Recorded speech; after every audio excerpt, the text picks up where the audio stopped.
साधावया भक्ती काज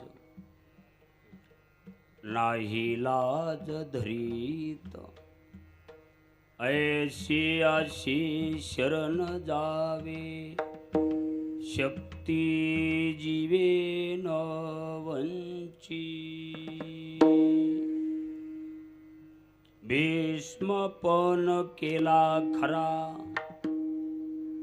धनुर्धरा रक्षिले ऐशी आशी शरण जावे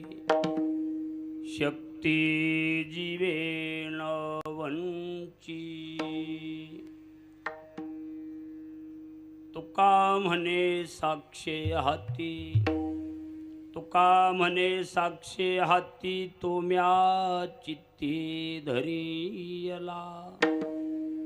ऐशी याशी शरण जावे शक्ती जीवे न वंची।